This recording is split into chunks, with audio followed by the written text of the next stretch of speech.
Assalamualaikum warahmatullahi wabarakatuh. Selamat pagi, siang, sore, malam kepada teman-teman semuanya. Perkenalkan, saya Faiza Kurniawati dari kelas IK 3C nomor absen 7. Saya Alma Nazifa, absen 1 dari kelas IK 3C. Saya Nabila Indonesia Dian Pranata dari kelas IK 3C dengan nomor absen 13. Pada kesempatan kali ini kami akan mempresentasikan hasil proyek kami, yaitu analisis data transaksi e-commerce sebagai proyek dari Big Data Analytics. Selanjutnya, latar belakang permasalahan. Jadi, seiring dengan perkembangan industri e-commerce yang makin pesat, perusahaan tidak bisa hanya bergantung pada pencatatan transaksi penjualan secara mentah. Namun, data yang dikumpulkan setiap harinya menyimpan banyak informasi yang penting yang bisa dimanfaatkan untuk mengambil keputusan bisnis yang lebih akurat. Melalui proyek ini, kami akan melakukan analisis terhadap data transaksi e-commerce dengan tujuan menggali informasi-informasi, di antaranya produk yang banyak dibeli, waktu-waktu penjualan tertinggi, serta pola perilaku konsumen berdasarkan asal negara mereka. Analisis ini kami lakukan secara deskriptif untuk menyajikan gambaran yang jelas dan menyeluruh tentang tren penjualan serta preferensi konsumen. Diharapkan hasil dari analisis ini dapat digunakan sebagai dasar untuk menyusun strategi bisnis yang lebih efektif dan tepat sasaran. Dalam proses analisis ini, kami berupaya menjawab beberapa pertanyaan bisnis, antara lain produk apa yang paling banyak dibeli, kapan waktu puncak penjualan, mulai dari jam, hari, dan bulan.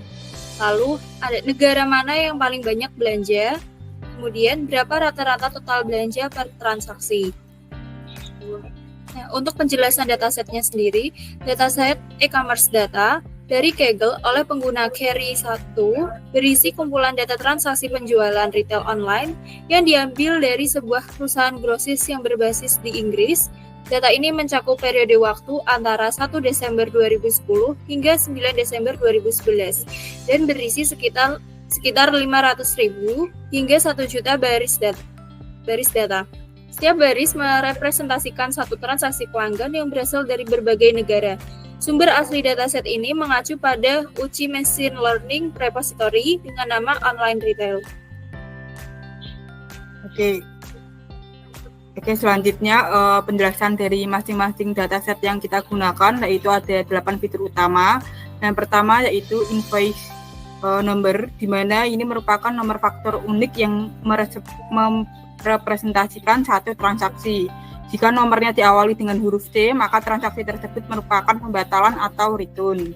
Kemudian yang kedua ada stock kode, ini merupakan kode identik unik untuk setiap produk yang dijual. Kemudian selanjutnya ada description, ini nama atau deskripsi dari produk dalam bentuk tag untuk memberikan gambaran tentang barang yang dijual. Selanjutnya ada quantity, yaitu jumlah unit barang yang dibeli pada setiap baris transaksi. Nilai ini bisa jika nilai negatif menunjukkan pengembalian barang. Selanjutnya ada invoice date, yaitu tanggal dan waktu saat transaksi terjadi. Kemudian ada unit price, yaitu harga satuan produk dalam mata uang pound sterling tanpa memperhitungkan jumlah yang dibeli. Selanjutnya ada customer ID, ini merupakan identitas unik pelanggan, dapat digunakan untuk analisis perilaku konsumen dan segmentasi pasar. Yang terakhir yaitu country, merupakan negara asal pelanggan, bisa digunakan untuk mengetahui distribusi geografis transaksi penjualan. Oke, selanjutnya kami akan melakukan demo analisis datanya.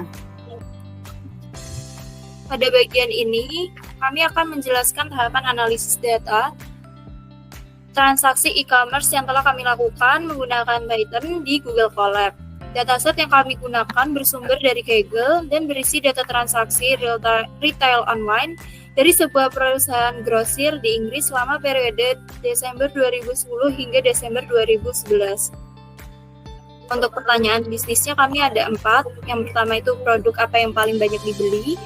Yang kedua, kapan waktu puncak penjualan, mulai dari jam, hari, dan bulan. Yang ketiga, negara mana yang paling banyak belanja. Dan yang terakhir adalah berapa rata-rata total belanja dari per transaksi. Langkah pertama yaitu mengimpor berbagai library yang dibutuhkan. Salah satunya adalah PIP install PySpark yang digunakan untuk menginstal library PySpark ke dalam lingkungan Python. Kemudian mengimpor Spark Session untuk membuat koneksi ke Spark, import Pandas, NumPy untuk operasi numerik dan array, Matplotlib, dan Seaborn. Selanjutnya membuat Spark Session menggunakan kode Spark sama dengan Spark Session.builder.appname e-commerce data get or create. Kemudian melakukan load data menggunakan df Spark create CSV data CSV header through interschema untuk memuat data CSV ke dalam PySpark data dan menampilkan 5 baris pertama dari data frame. Hasilnya ada invoice number, stock code, description, quantity, invoice date, unit price, customer's ID, dan country. Next. Untuk selanjutnya, pada tahap eksplorasi, kita akan melakukan pengecekan struktur data seperti jumlah baris, kolom, tipe data, dan memeriksa jika ada yang hilang atau nol. Ini penting karena untuk kita memahami bentuk dan kualitas data sebelum dianalisa lebih lanjut. Nah, yang pertama kita akan mengecek dulu skema data frame dengan df print schema. Ini untuk memastikan datanya tepat, dan di sini ada invoice, stock, description, quantity, invoice date, price, customer ID, dan country. Selanjutnya kita akan menampilkan 5 baris pertama dari data frame tersebut. Selanjutnya, kita akan menghitung dan menampilkan jumlah baris dengan df count dan menampilkan jumlah kolom dengan df kolom. Di sini terdapat 263.000 sekian baris dengan 8 kolom. Nah, selanjutnya kita akan mendescribe quantity dan unit price. Didapatkan hasil seperti tabel tersebut. Dan tahap selanjutnya kita akan mengimpor fungsi untuk memanipulasi dan pengecekan data dengan from PySpark SQL function import column is none when dan count. Selanjutnya mengecek jumlah null di setiap kolom. Nah, di sini sudah null semua dan menampilkannya dalam bentuk tabel. Selanjutnya kita akan memasuki cleansing. Oke, selanjutnya setelah kita melakukan eksplorasi data, kita melakukan pembersihan data, di mana yang pertama kita menghapus baris yang memiliki nilai kosong atau nol di salah satu kolom penting.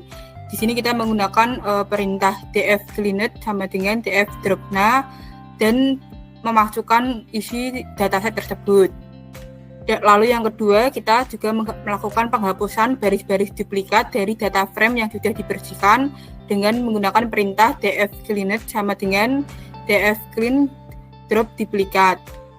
Setelah itu yang terakhir kita melakukan penyaringan barisnya, di mana quantity dan unit price yang lebih dari 0 dengan menggunakan perintah filter call quantity dan lebih besar dari 0 dan kolom unit price lebih besar dari 0. Terus selanjutnya kita akan melakukan proses transformasi dan encryption data setelah data dibersihkan. Tujuannya ini untuk menambahkan atribut baru yang membantu dalam analisis serta menyederhanakan struktur data.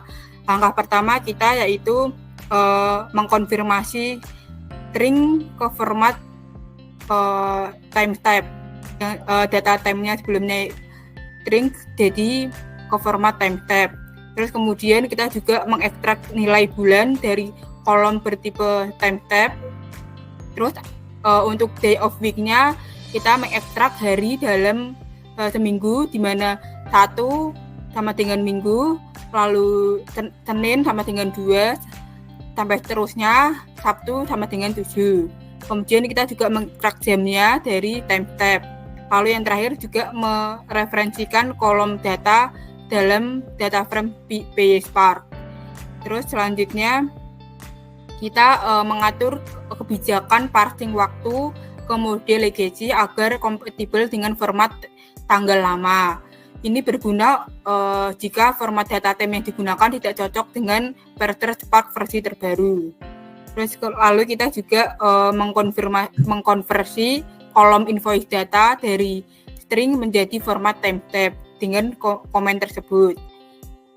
Selanjutnya yaitu kita menambahkan kolom baru months yang berisi angka bulan yaitu angka 1 sampai 12 dari kolom invoice datanya.